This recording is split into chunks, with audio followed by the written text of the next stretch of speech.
When water collects in a channel, it can follow two types of movement, which we shall term flow. If the water moves smoothly through the channel and follows generally straight-line paths, we call this laminar flow. This can be seen even in molten rivers of lava. In Hawaii, lava erupts and flows down a channel near Kilauea volcano. Watch the straight path the lava takes. This demonstrates laminar flow.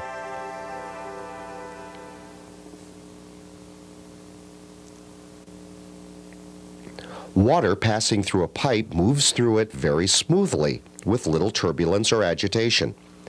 But if obstructions lie in the channel, or if the channel becomes rough or irregular, then the movement is called turbulent flow. Observe this river in Yellowstone National Park. Obstructions in the river disrupts the smooth, streamlined movement. Just a few miles down the river from this site, the river widens, and the water looks very smooth. The river is showing laminar flow, whereas this river is exhibiting turbulent flow. If water reaches extremely high speeds, it may exhibit jet or shooting flow. This occurs at waterfalls.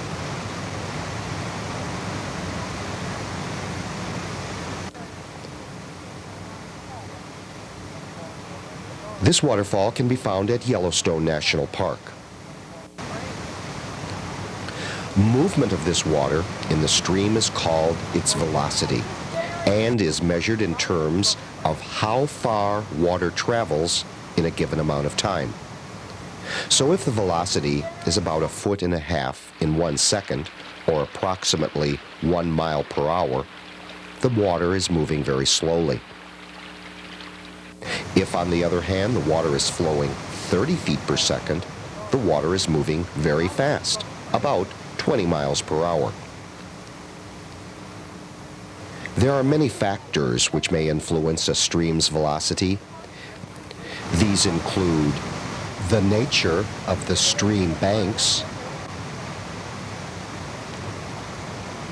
the amount of water passing over a given point, and the gradient or slope of the stream bed.